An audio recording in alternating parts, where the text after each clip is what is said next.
I'm Tim Goff, as you know, the man in the purple jacket. I'm a former TSP, and I'm the CEO and founder of myGroundForce, which is a AI software for line-haul contractors. I'm a co-founder of the Summit, and one of the things I learned as a TSP, and I talked about it earlier today, is you can't win the Super Bowl by yourself. Tom Brady had to have some other folks on his team. And so you have to assemble a team from a fractional perspective. And what we did on the safety program is we partnered with Synergy Solutions. So this is Jesse Staley. Jesse, you want to introduce yourself? Yeah, so I'm one of the owners of Synergy Solutions. We're in the transition of changing that to Synergy Safety Group. And I'm the COO as well, which means I do a lot. And so I know as owners, you can understand that wearing multiple hats in a business, and sometimes you're the janitor, and sometimes you may be the driver, sometimes you may be the CEO, steering the boat, like you mentioned earlier. So Synergy Solutions or Synergy Safety Group, we work hand in hand with Tim and myGroundForce to just provide a custom safety solution. If that's something that you're interested in, you can talk to him more about that. My personal experience, so you're aware, in the last 5 years, or 4.5 years, I have been personally the lead on helping with DOT audits with 26 different companies, both at the state and federal level. So I have a lot of experience, unfortunately, doing compliance DOT audits and dealing with this stuff. So I hope to educate you today. I hope that you're able to take away some knowledge from what I have to say, and I hope I don't put you to sleep, because I know regulation can get real boring. But I'll wake you up if you fall asleep. So what we'd like for you to do is just listen and let your brain think through this thing. Hold your questions till the end. We'll make the slides available to you, and we also have a PDF that's got tons of information in it that's not on the slides, because it's really important you kind of grasp compliance. FedEx has more than 35 different compliance requirements, and they expect you to be 100% compliant on day one. Now, they're not going to come in and audit you on day one, but if you have a wreck on day 3, they expect you to be fully compliant.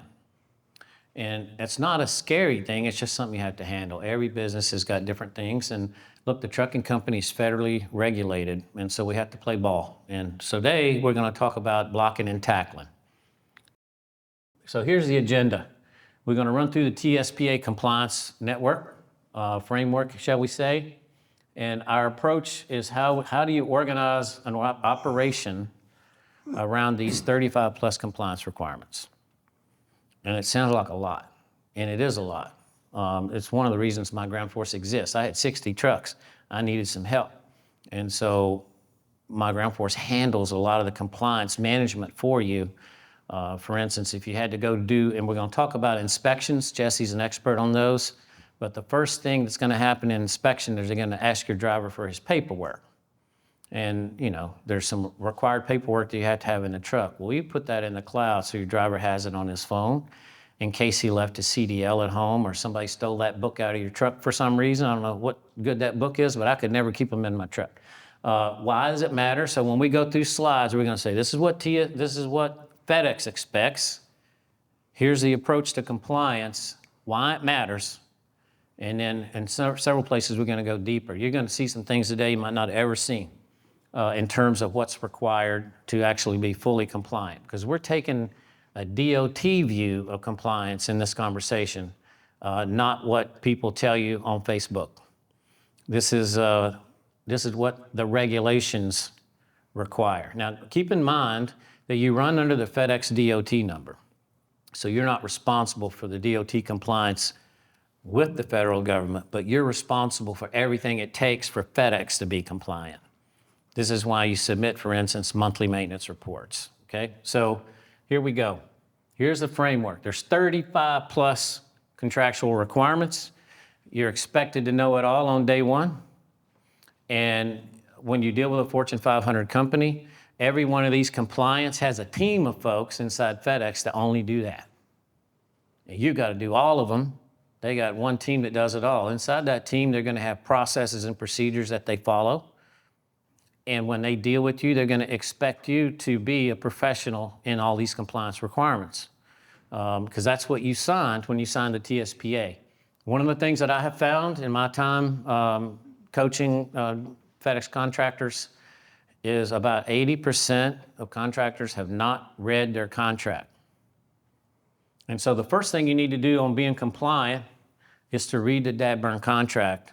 I know I have a new customer, he's relatively new to the business, consulting client, and for the first 30 days, he read the contract every single day until he had the contract cold. Why do you do that? Well, first you need to know what you need it compliant for, but that's your power in your conversation with FedEx. If they tell you to do something that's not in the contract, you can push back on that.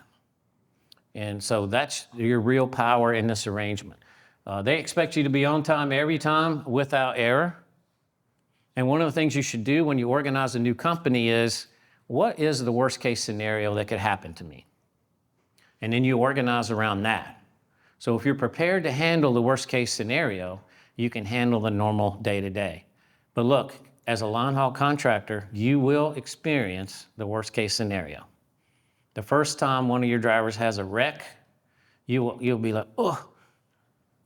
And then the 10th time they have a wreck, you'll be a little more resilient, right? And so they're gonna have accidents, so let's organize around that.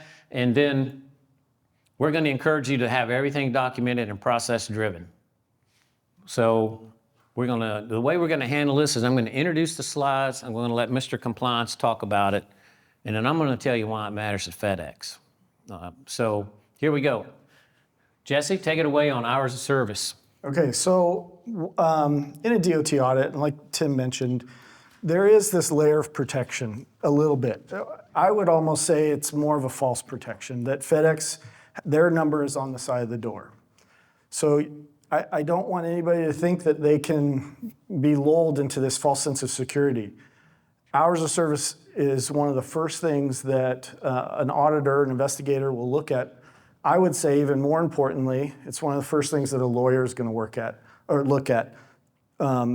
Tim will talk more about that because that's what FedEx cares about. But I want to talk about some of the things in my experience with DOT audits all across the country. What are the things that an auditor is looking for? What are the things that FedEx is looking for? And why are they looking for that? So who's ever read, but just by show of hands, the green FMCSA regulation book? I have. It's really boring, but I've read it. And I have to refer to it often because that's my job, right? So the things that matter, though, this is what matters to an investigator, this is what matters to FedEx, are things like unassigned miles and trips, personal conveyance, your violations reports. They want to see if you're checking those, and I'll talk about these specifically, each one of these.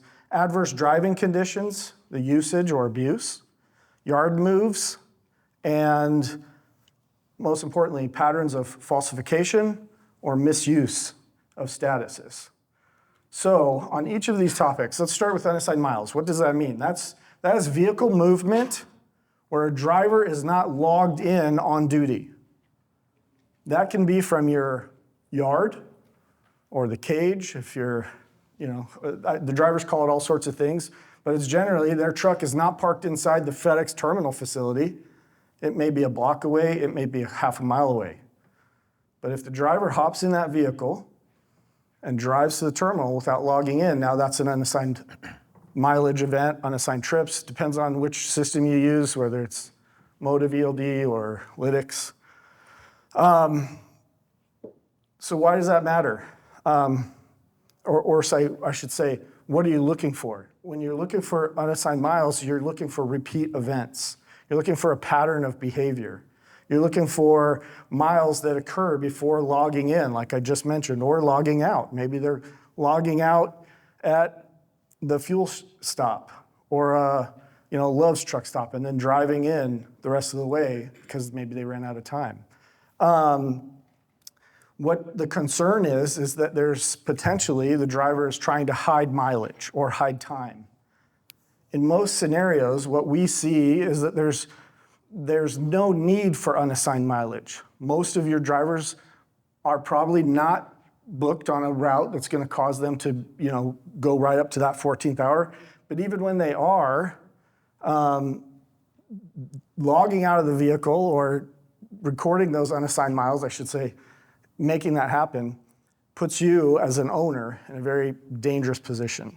So running a report on a daily basis is something you need to do. You need to look at your unassigned miles, unassigned trips every morning and determine who's doing it, who are the drivers that are doing this on a repeat basis, assign them appropriately, and then coach and discuss that with the driver until that use is reduced. All right, personal conveyance. This is another one that I see abused often. So PC is when a driver is supposed to be using that vehicle for personal conveyance. What does that mean? It means you're using it to do something personal that's not work-related. That does not mean that you can use it to get closer to your terminal. It doesn't mean that you can finish your route. It doesn't mean that you can go 50 extra miles to get closer for the next day.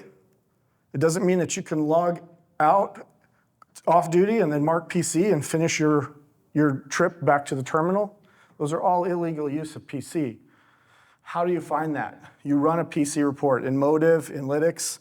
If anybody ever wants to know, you're welcome to my phone number. I'll tell you how to find that information. But you need to check that, again, daily, because what you're looking for is abuse. Most importantly, I just had a client of mine call me the other day.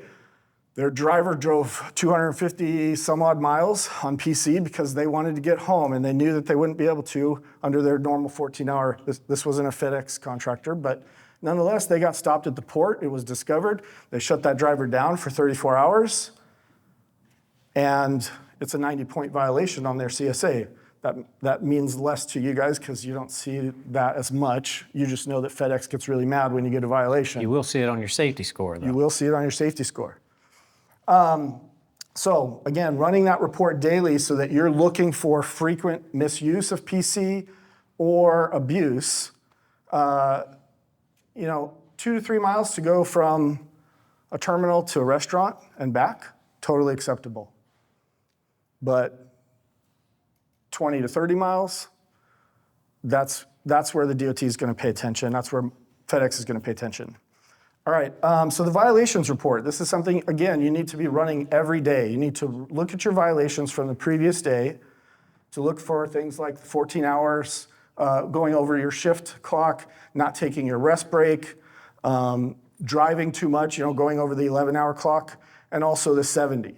You have to stay on top of this. I'm sure many of you have experienced drivers who, make that small violation. Maybe it's only a minute to 5 minutes. But ultimately, those things matter. And they matter to a lawyer. Sorry, I'll go off on a tangent a little bit, because this matters to FedEx. But the reason why it matters to a lawyer is because they can back that truck up. They can say, well, had you not driven this 14 extra minutes and then logged in the next day, kept going, you wouldn't have been in the intersection where you got T-boned. Had your driver not driven that extra 5 minutes on the road, they would have been a quarter of a mile back. And therefore, you have some fault in this accident. That's how lawyers work. So run your violations report daily. You're looking for, again, just the basic clocks, 11-hour, 14-hour, the rest break, and then 70 hours. If anybody needs education about what that all means, again, you're welcome to call me, email me, and I'll teach you. Adverse driving conditions, this is another one that often gets misused. So adverse conditions can be unexpected traffic, it can be a tornado in the middle of Oklahoma, but it can't be snow in Colorado in February, because that's normal. It has to be an event that was unexpected and unknown at the time of dispatch. So your drivers have to be taught that they can't just use that to say, I needed 2 more hours to get home. I worked with a FedEx customer who regularly between, I shouldn't say cities, because that might give it away, between 2 cities, and we had a driver who would regularly use adverse conditions to make that trip and make it a round trip instead of a layover. And it's so easy to just go on the web and find historical weather information. You can't claim that it was snowing when it was 55 degrees and dry. So when if your drivers use adverse conditions, there has to be supporting documentation behind that.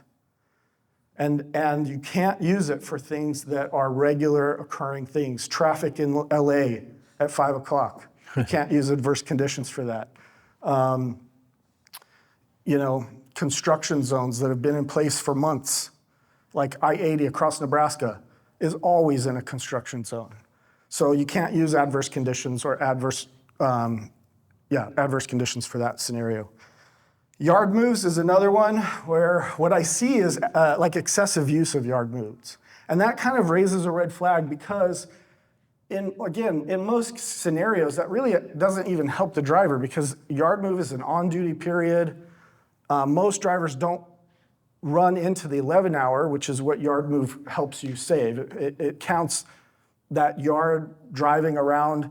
Instead of counting it as drive time, it counts it as just regular on duty. But in most cases, it's not even necessary. So why is your driver using it? Most often when we see abuse, it's because they're trying to drive the 1.5 miles from the yard to the terminal, which is not, once you're on public roadways, that's not a yard anymore. And it's easy to figure that out. It's easy for a lawyer or a DOT investigator to determine that and then mark that as a false log. So running these reports as a manager or as a BC, running these reports daily is critical. It's important because you're trying to find hidden driving, you're trying to find ELD misuse, you're trying to look for falsification of records. You want to identify the integrity of your safety program, and it starts with ELD reports. This is the key thing. So I like to coach folks, and some of you guys have heard me say it. There is really two things that get you thrown out on your hind parts at FedEx. One of them is safety issues, and we all know about that. But the other one is integrity. Safety issues, you're going to go through an OTC process if you're getting tier 1, and then you should be calling us for our 911 service, and me and Jesse will show up at your place, and we'll help you chart a course to get out of that shoal water, right? But if you have an integrity issue and FedEx finds it, you'll be done. Okay, so, and they don't care that you don't know about it. It's your job to know about it. There's a contractor recently, and I won't say where, but huge operation doing north of $15 million a year. He came in one day and they parked all his trucks. They canceled his contract. If FedEx, they did it because of unassigned driver time. Okay, now we're not up here to scare you. What we're trying to help you understand is you're responsible for all these compliance things, even if you don't know it. And this is some very technical stuff, and you can tell that Jesse lives, eats, and breathes the technical part of it. But what does it mean to you as a contractor? Here's how I did it. Every morning I had a manager. When he showed up at the office and got his Coke, he didn't drink coffee, his first job was to verify every logbook. And I had like 70 drivers. We verified logbooks every single day. We never, not once in my 6 years as a contractor, had an hours of service violation.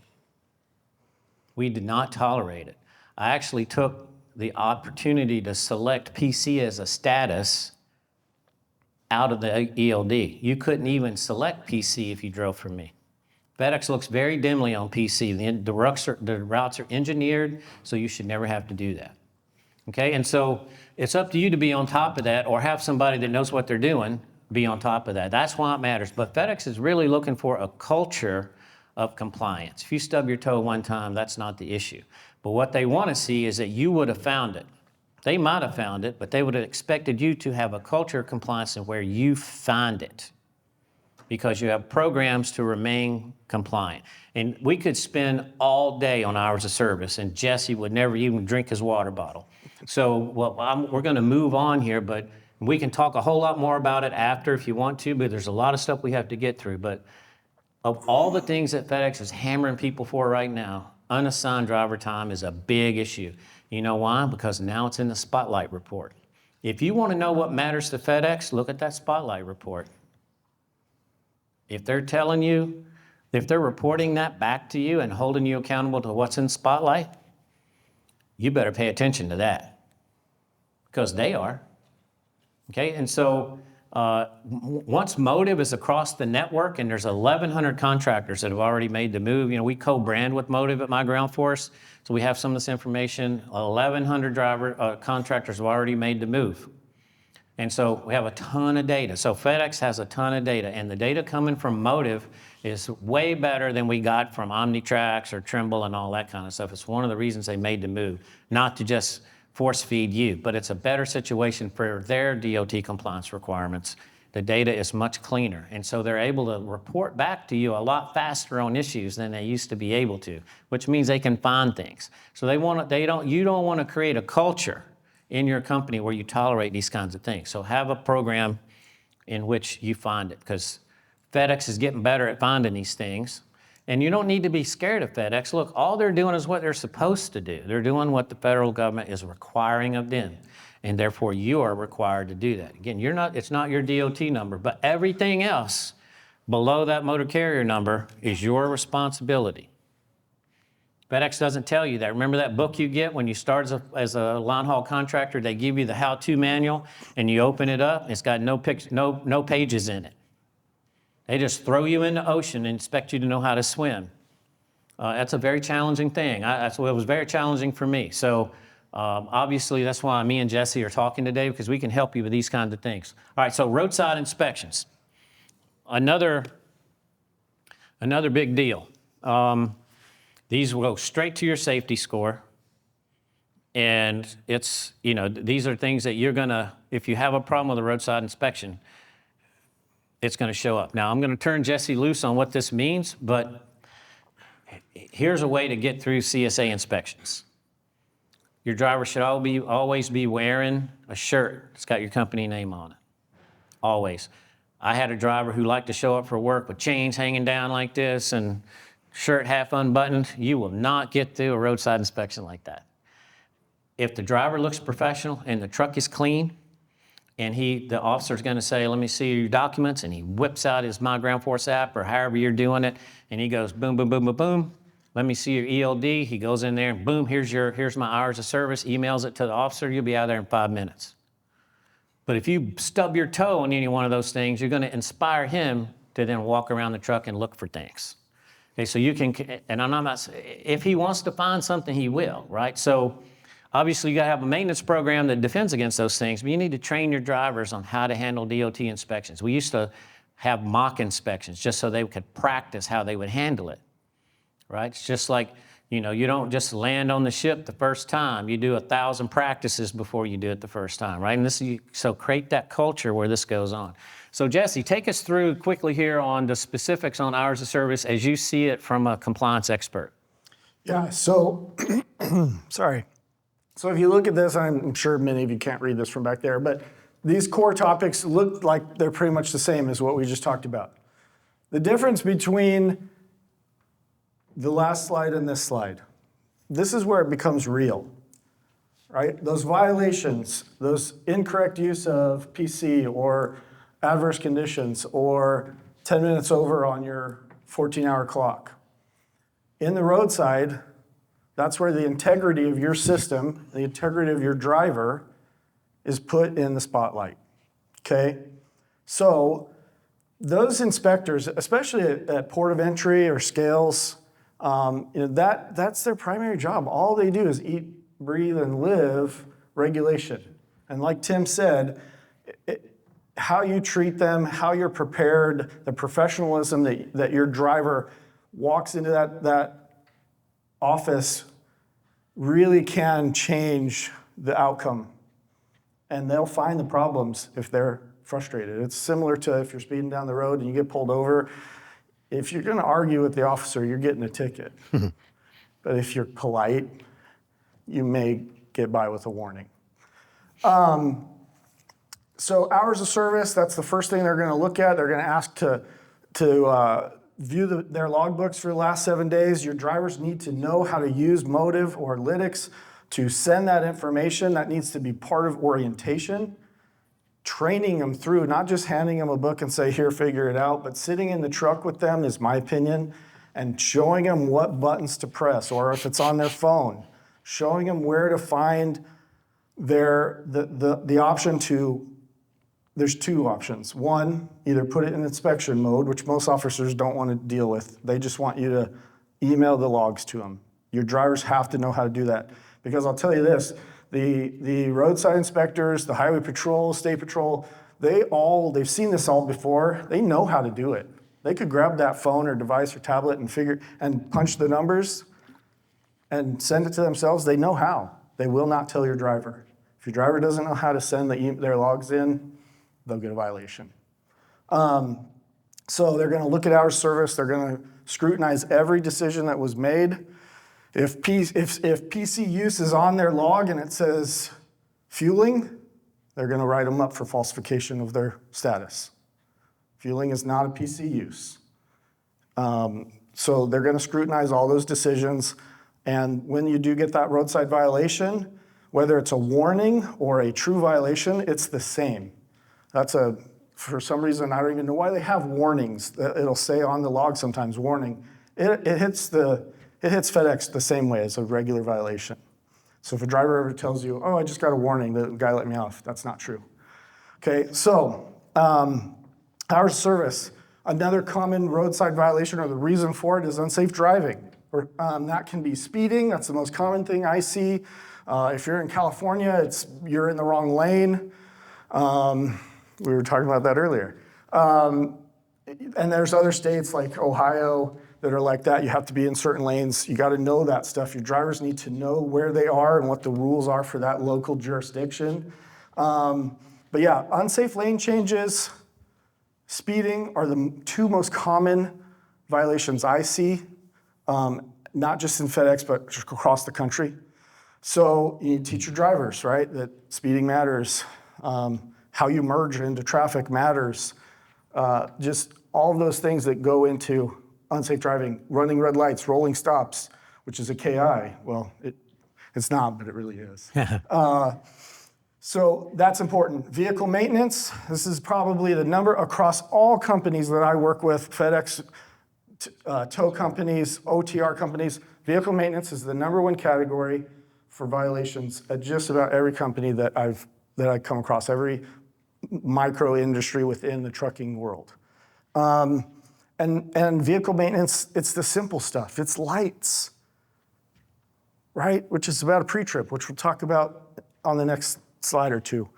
Lights is one of the #1, if not the #1 violation across the country. And that's as simple as turning them all light on, turning your flashes on, and walking around the vehicle. When I was a safety manager, I went as far as asking my drivers to turn on your video camera and walk around the truck to show all the lights are working. Because that way, if you have to get in an argument with a roadside inspector, you can show at time of dispatch these lights were working. You're still going to get written up. That's what I was going to say. You're likely going to get written up anyways, but at least you can try to argue with FedEx and say, we did what we were supposed to do. But I know that's an extra step. But again, vehicle maintenance, make sure your equipment and your drivers understand that tires, lights, the glad hand seals, charging up the system, turning it with the air, turning it off, walking around the vehicle to listen for audible air leaks. Those are the simplest things that they can do. And if drivers would put more effort into that part of their pre-trip, this is the gospel according to me, we would see a significant reduction in roadside violations because those are the main ones. It's easy stuff. It's a big deal. It's a direct report on you. Are you maintaining the truck the right way? Are you creating that culture where the driver knows how to behave in a professional environment? I used to tell my guys, you're a professional truck driver. You got certified to be a professional truck driver. You need to act like it. And part of it is being able to engage with the enforcement professionals. And what FedEx is looking for, if you want to figure out what is the standard that you should follow, the standard is, what if your worst driver in your worst truck got stopped at the weigh station today, would they pass the inspection? And so think about it, maybe that's one way to think about it. The other thing to keep in mind is there's some technology out there now that the DOT can detect issues without even inspecting. They can tell if you have brake issues. They can tell if you have tire issues when you roll through there. Okay, so don't think you're going to pull one over on them because they got technology to detect some of these things. Again, roadside inspections, is a 10-hour course if we dive to the bottom of the pool. So I do want to say one thing about Okay. roadsides. Get in the habit of teaching your drivers to pull over 10 miles before known weigh stations, scales, ports of entry, and just do a quick walk around. That will significantly reduce the number of violations you'll receive. It's an easy task. Just build it into your program.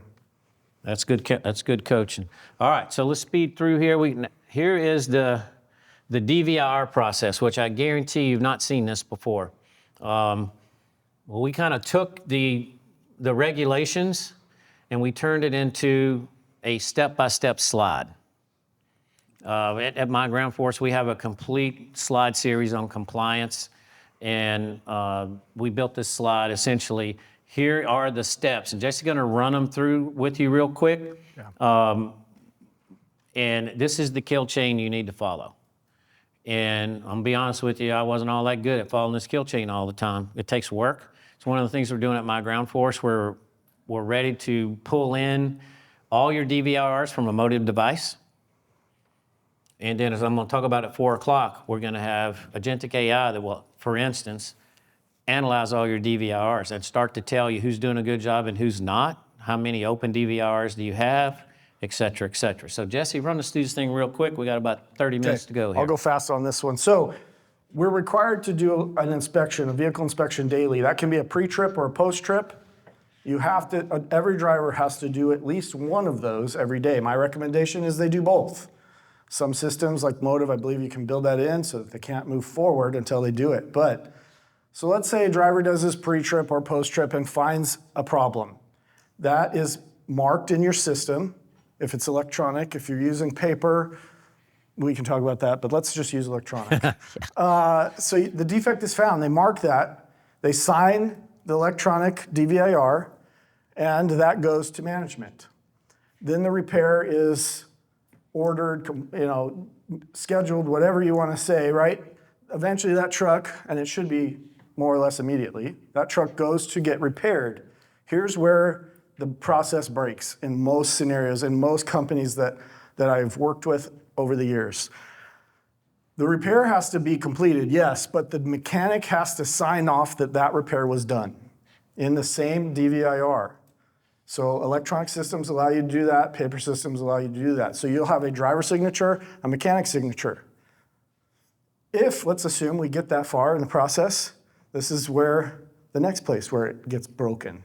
The driver, it's either whoever's in that vehicle next. Usually it's the same person, right? Because not very many people are doing slip seat operations, but you might if you're doing spots in the day and line haul at night.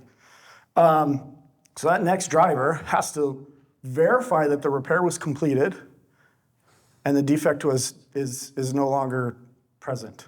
And they have to sign. So you have 3 signatures on one DVIR. How often do I see this? I wasn't very good at it. 1% maybe 0.5% of companies are doing this properly. So, and then you have to retain that record for 90 days. And in an electronic format, that's easy.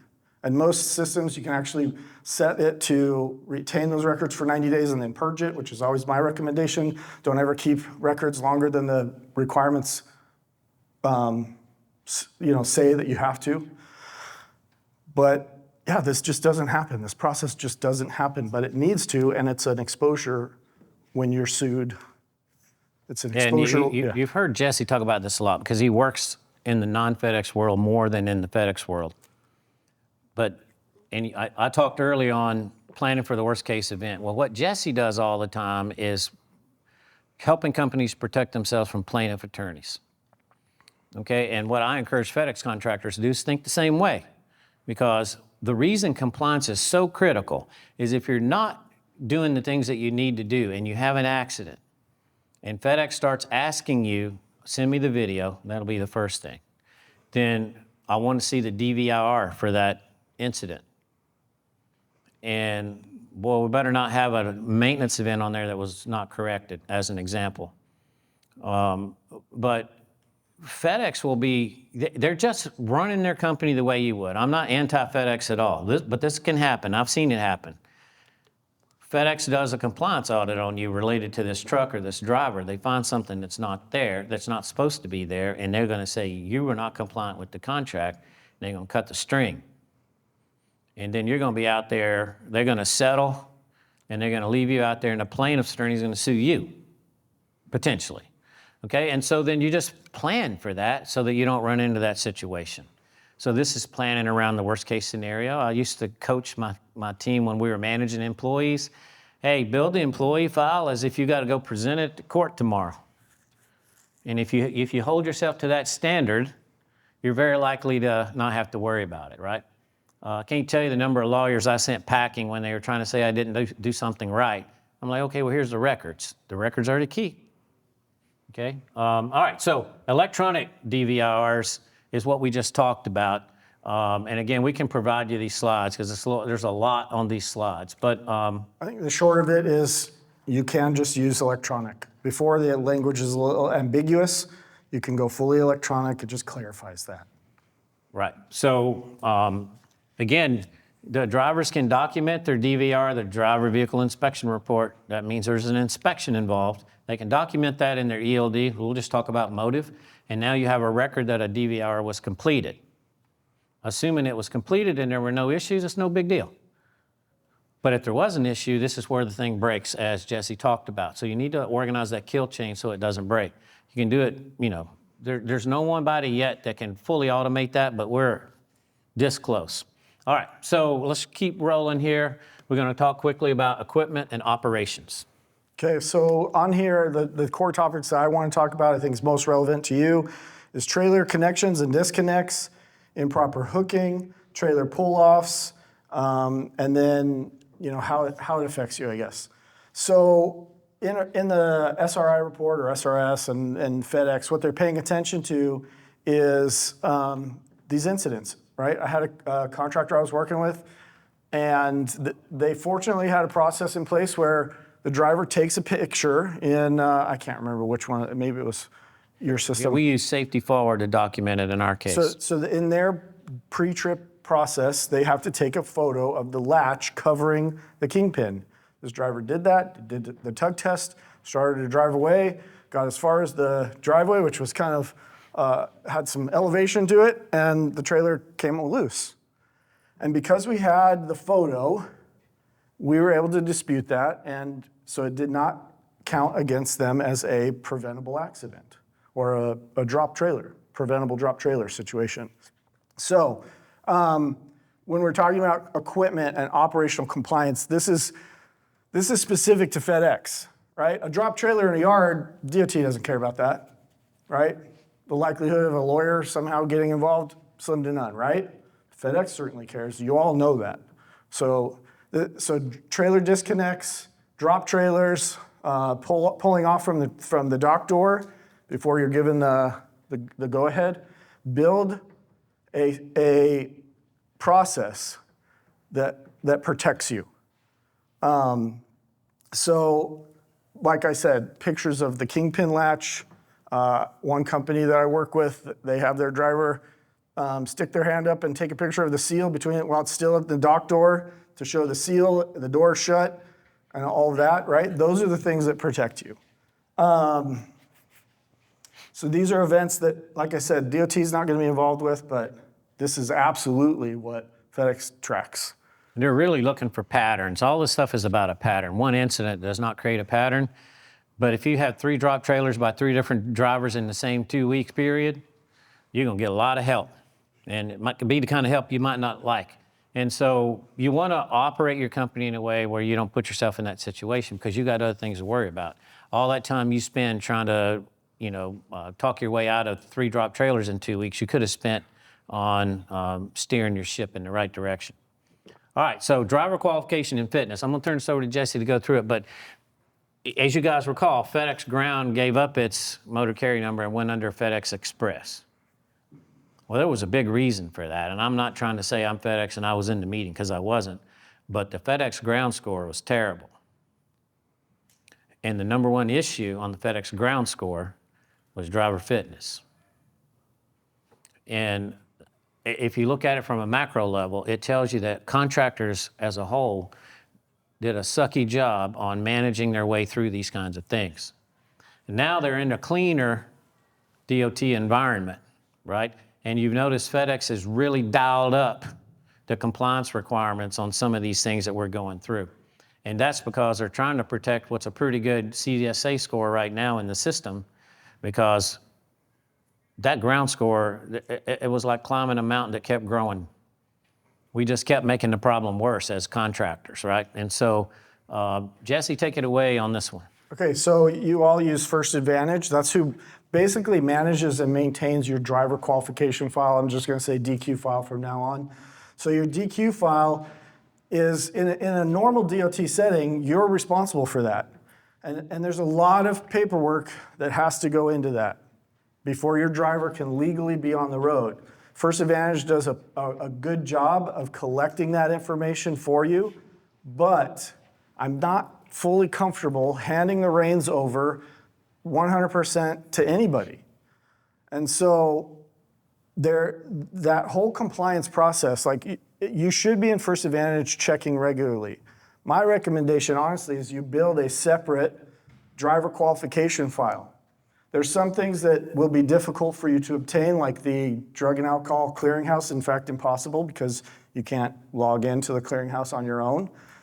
You can't do the drug and alcohol clearinghouse query, but just about everything else you can do on your own and keep your separate DQ file. Now, again, my recommendation for that comes from not a DOT concern, but litigation concern. Because if there's anything in that or missing from that file, it's your responsibility as the employer. Even though the DOT number on the side of the door is FedEx, it's still your responsibility. And that's what a lawyer is going to attack. So I can go into a lot of the details. I'm not going to about what needs to be in a driver qualification file. Again, you're welcome to contact me and I will provide guidance. But I think the most important thing I want to reiterate or talk about is expiring documents, your driver's license and your med card. But build a process or a system, or use myGroundForce, that will tell you in advance when a driver's med card is about to expire. 60 days is my preference, and then another one at 30 days so that you can get that driver in, get that done. The process to get that updated with the state is all sorts of messed up right now because of some changes that the government put in place last year.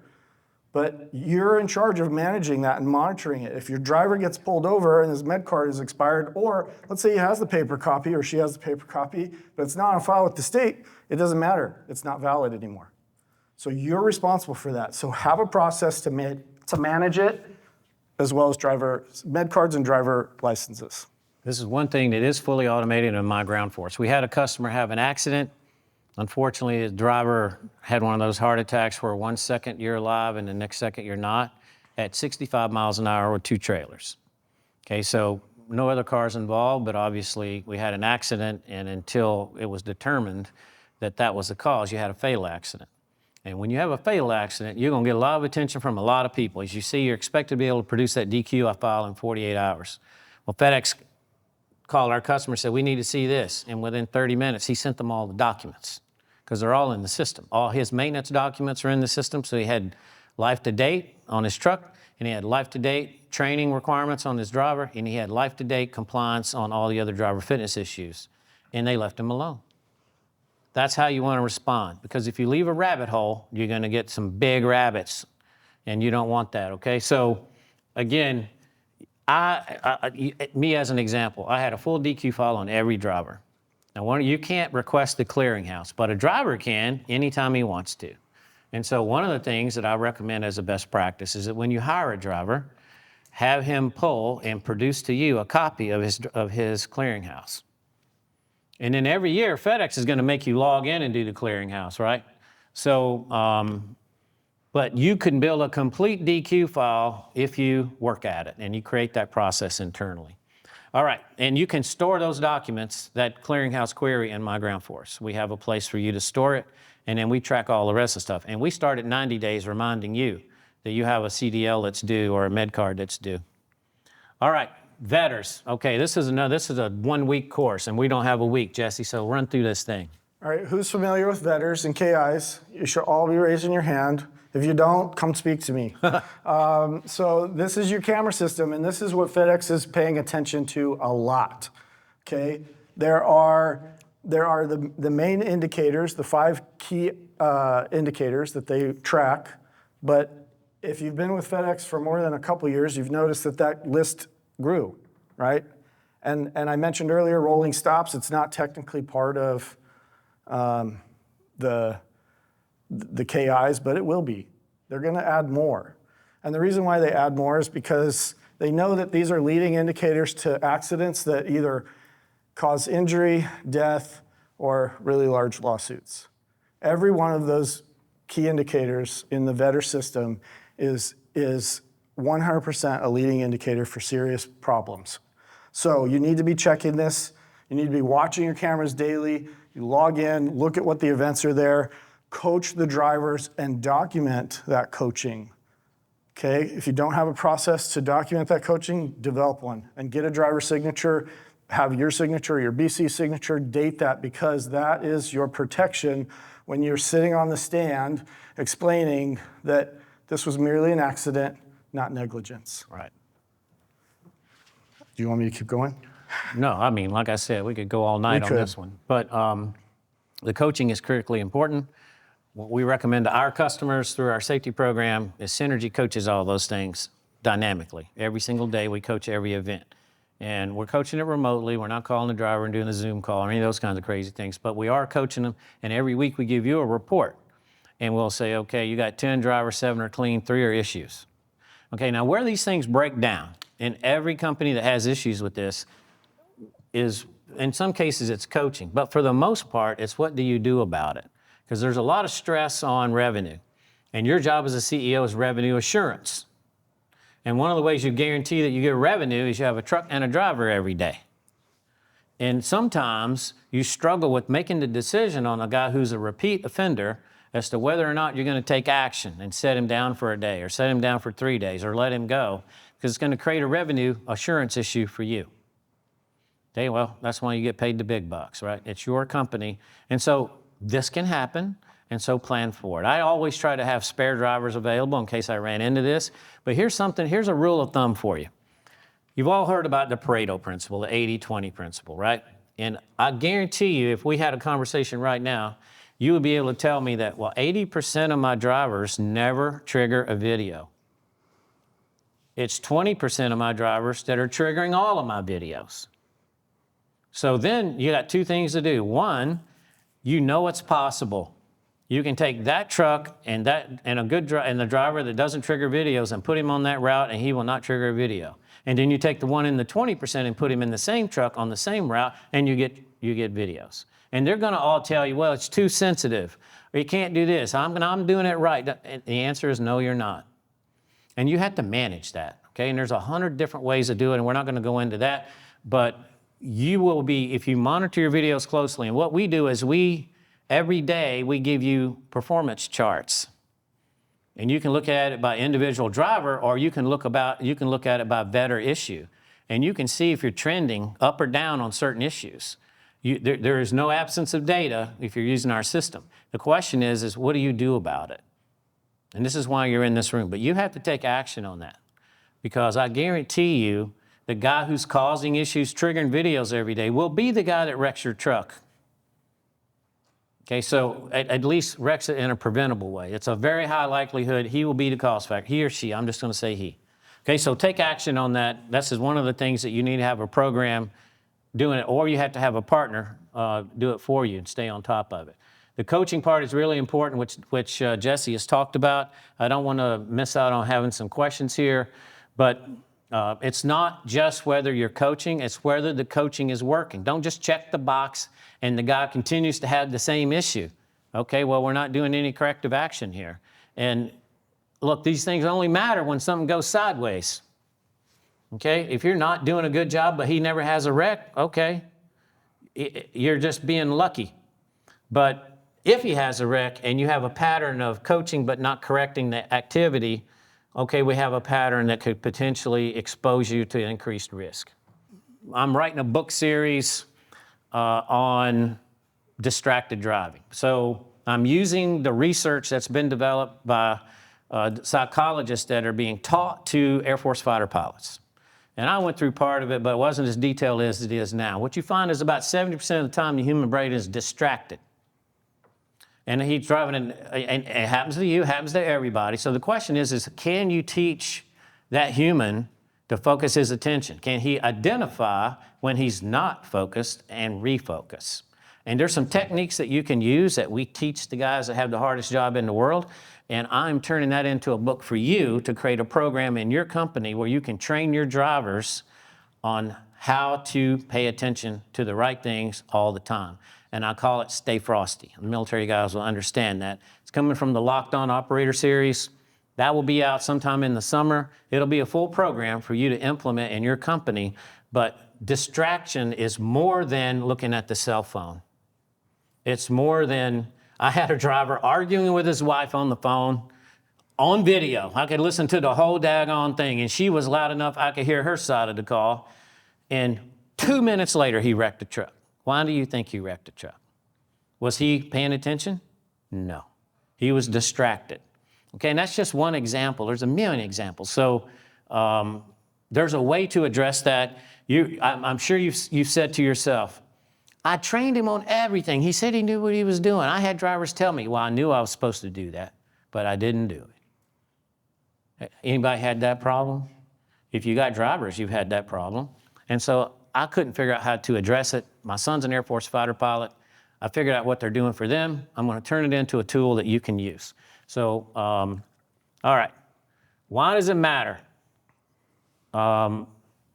We've talked about this, but it's about not only keeping you safe, but keeping the public safe. So Jesse talks about litigation a lot because in the real trucking world, he finds himself exposed to it. And think about this. When you say, oh, I'm going to be in front of a jury of my peers, you know who your peers are going to be? And it's all them cars that have been driving around your trucks. It's not going to be other truck drivers. So that's who's going to be your peers. And how many of them are going to be friendly towards the truck driver, right? Probably, it's not really a jury of your peers.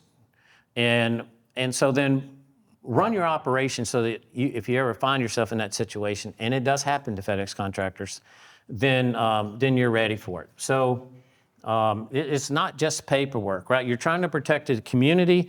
And like I tell people all the time, I'm not in the business of people dying while they're doing their job anymore. Right? That's not what we do. So we operate in a way so that not only do my guys get home every night and go to their wife and kids, but they don't impact anybody else's wife and kids. And this is the human part that we need to think about. All right, so Eric, we're going to talk now. We talked about what the contract requires, how we went about it. It's been pretty deep. So if you guys got any questions, we got about 5-6 minutes here, and we can handle them for you. Okay. Yeah. How do you manage when they have the option to put the geofences? Oh, the Yeah. geofences. In the station. Did the driver have to always be dispatched, even though inside of the geofences? Okay, so from a dispatch perspective, FedEx does all of that. They're not monitoring your motive device to know when you leave or arrive at a specific destination. So that geofence is for your reference, right, I guess. It manages your hours of service. That's it. It doesn't manage the stuff that happens in TripBuddy and all that. Just your hours of service. What we're able to do using the motive device is we can automatically dispatch and arrive your trucks in our system. We call it RoboTracks. So every time a truck dispatches, you get a text that says, hey, Jesse just left this site. The mileage on the truck is this. And you got it down to the second when he actually left. And when he arrives at any location, be it a spot, a bump, FedEx location, then you'll get a text that says, hey, this guy just arrived. And so you have situational awareness as things happen.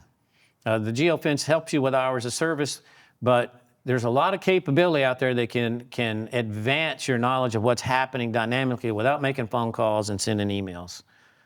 Technology is pretty advanced these days. All right then, well, Okay.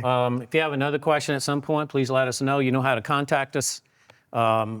If you want this presentation, if you want the documentation, we can make it available to you.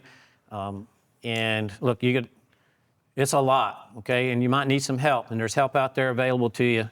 Just remember, you're expected to be compliant 100% of the time from the very first day. It's a very deep ocean in that case. All right, so we're here to help.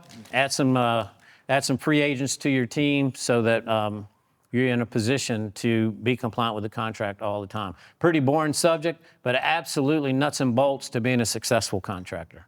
We appreciate you showing up and giving us your attention. Thank you. Thank you.